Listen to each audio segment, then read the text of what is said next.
Assalamualaikum warahmatullahi wabarakatuh. Bertemu lagi dengan saya Ulfati Nasihah, calon guru penggerak Angkatan 10 Kabupaten Jepara dari TK Tarbiyatul Atfal 1 Kelet. Pada kesempatan kali ini saya akan mewawancarai dua kepala sekolah. Yang pertama dari unit lembaga saya TK Tarbiyatul Atfal 1 Kelet, Ibu Masrul Roton. Yang kedua, Ibu Sunikmah dari TK Pertiwi Damar Wulan. Selamat menyaksikan.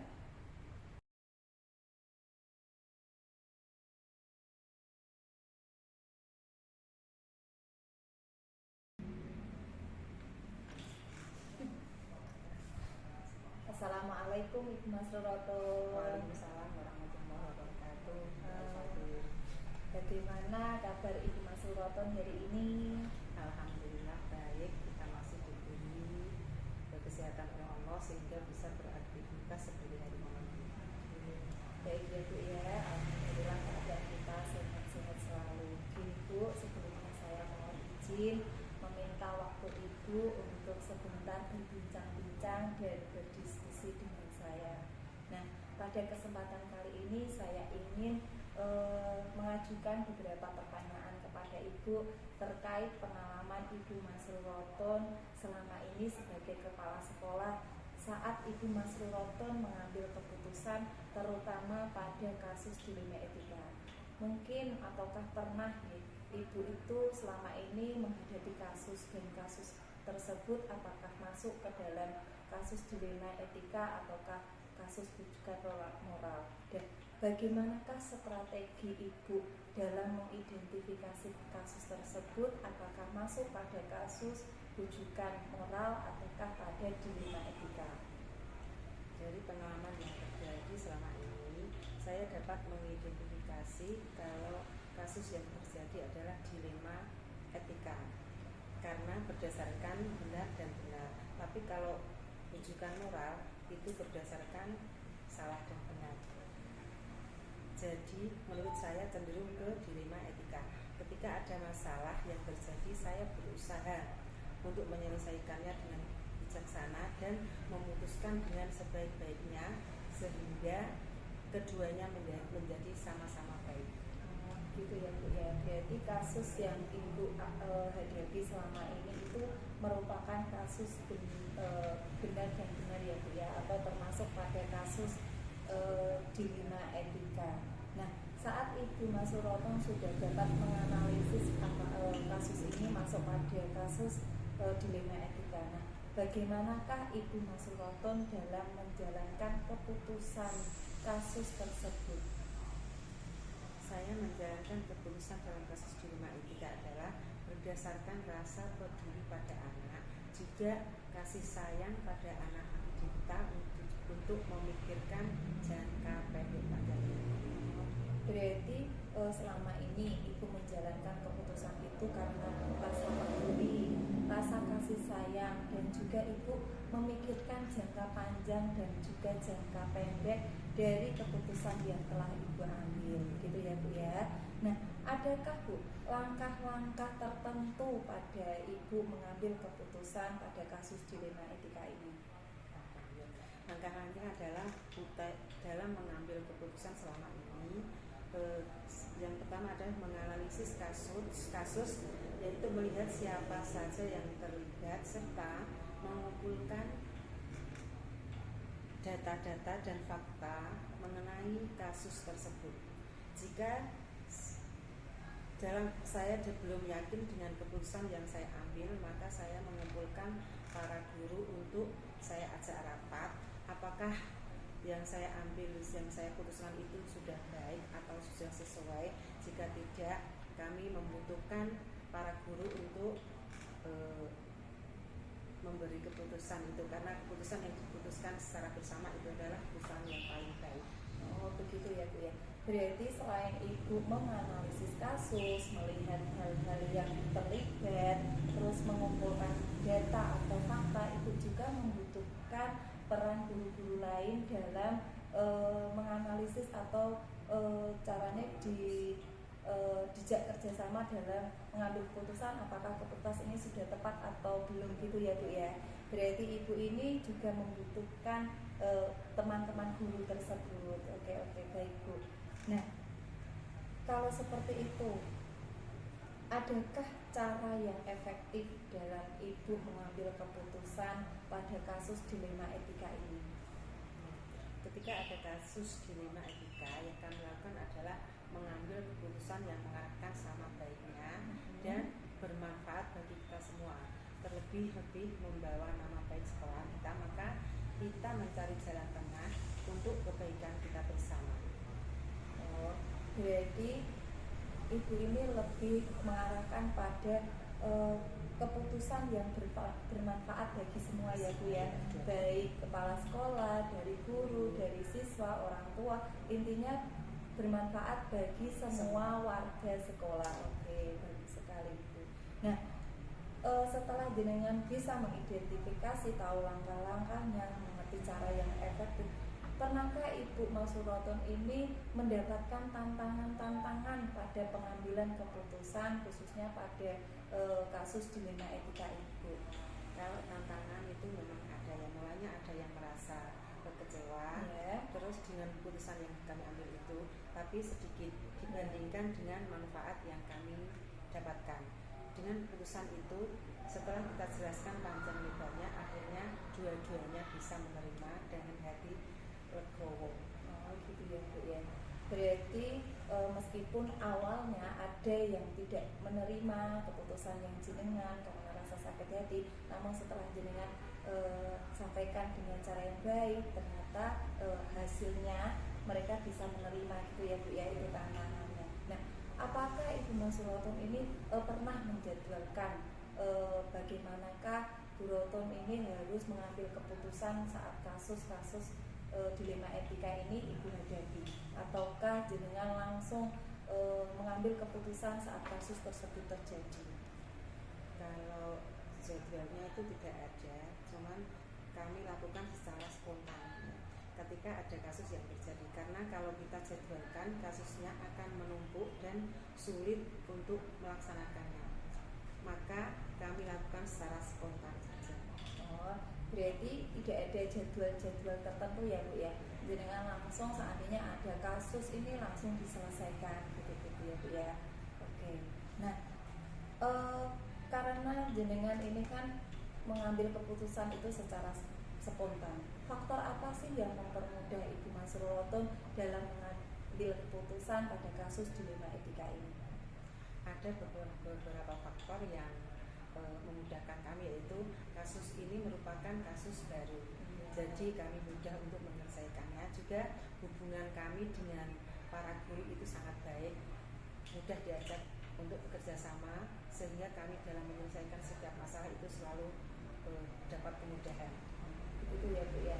Berarti karena kasusnya baru, terusan warga sekolah ataupun guru ini bisa dijak kerjasama. Nah, itu merupakan faktor-faktor yang mempermudah Ibu dalam mengambil keputusan pada kasus-kasus yang Ibu hadapi. Nah, ini nih pertanyaan yang terakhir ya Bu ya.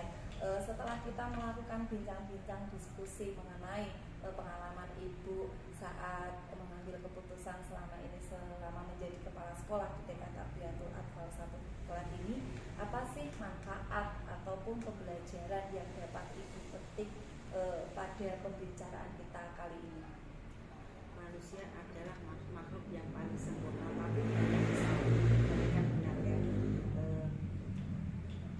Maka dari itu setiap permasalahan yang ada di wilayah kami ini itu adalah akan selalu kita selesaikan dengan secepatnya, biar tidak berlarut-larut.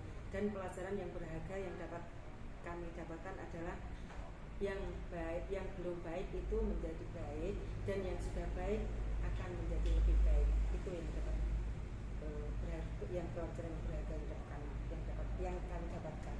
Gitu ya. Berarti intinya ini kalau ada masalah itu harus secepatnya diselesaikan biar tidak berlarut-larut dan masalah itu akan cepat selesai gitu ya Bu ya.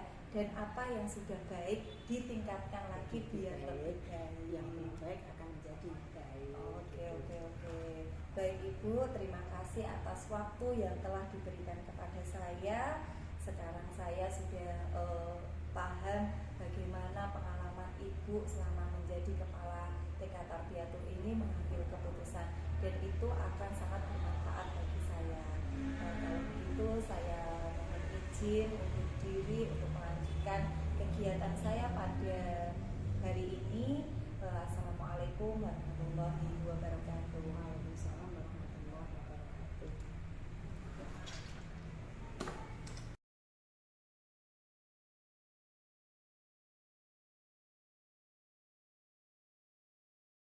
Bagaimana kabar Bu Nikmah hari ini?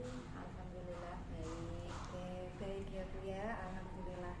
Begini Ibu, pada kesempatan kali ini saya ingin mengajukan beberapa pertanyaan mengenai pengalaman Ibu selama menjadi kepala sekolah di TK Pertiwi Darmawulan saat mengambil keputusan pada kasus dilema etika.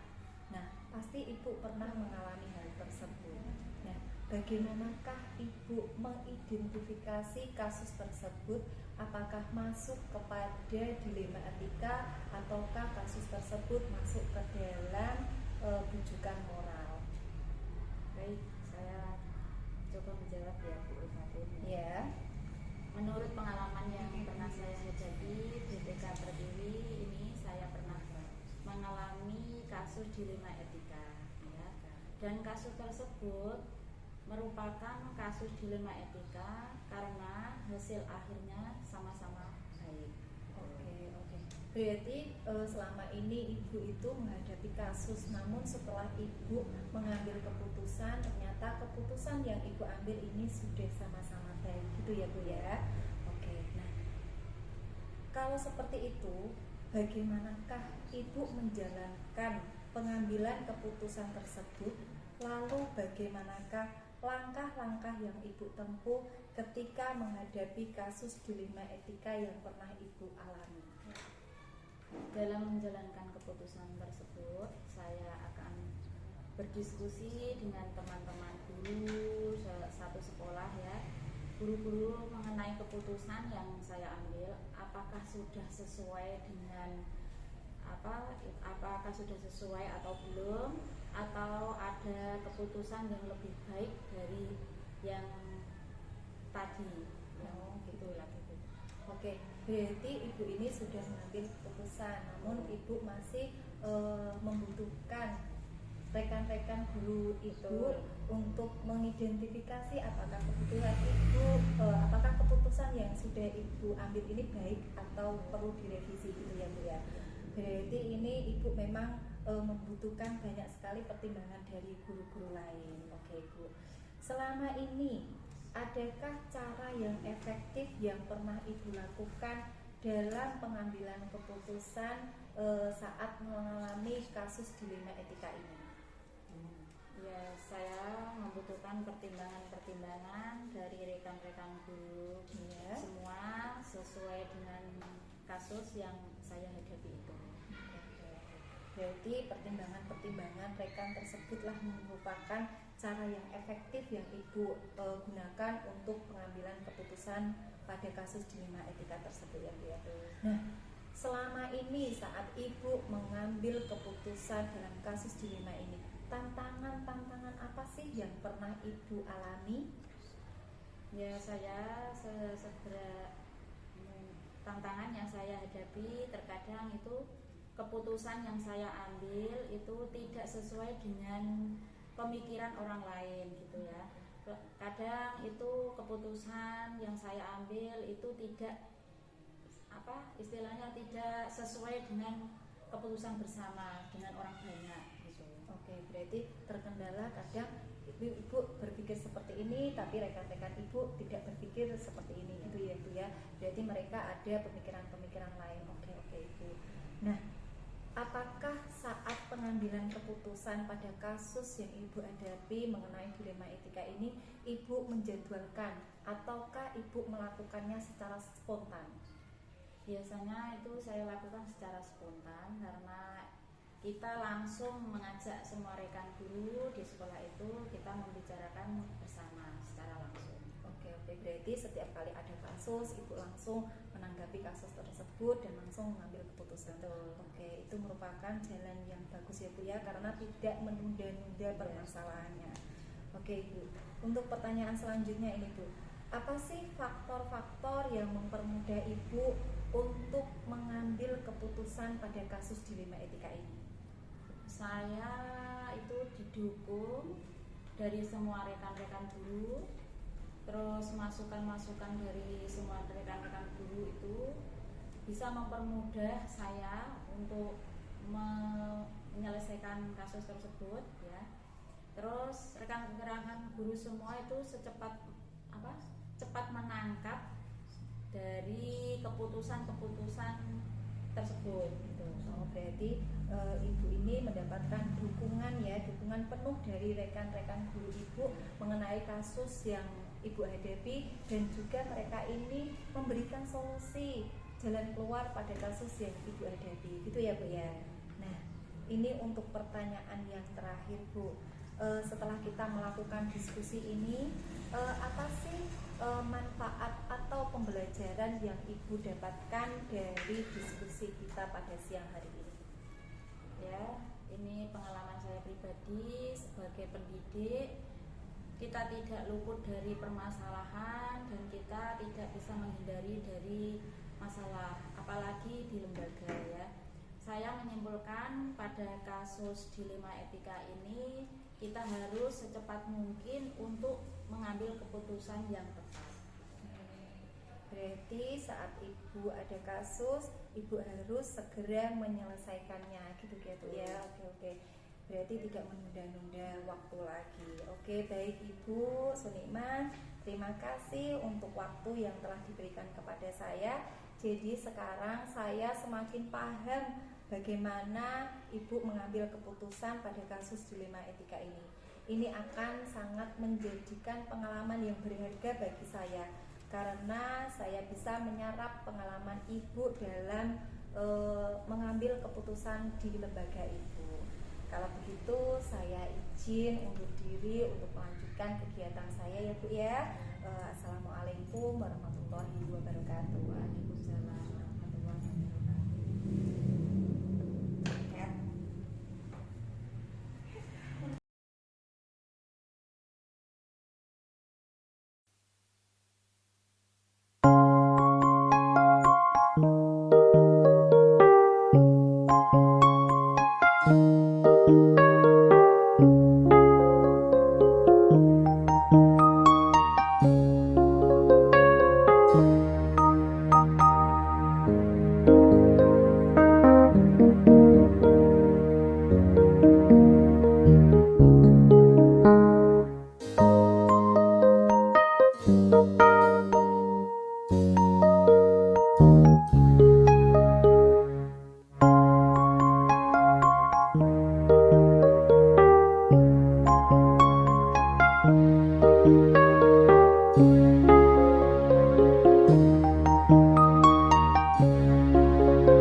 Thank you.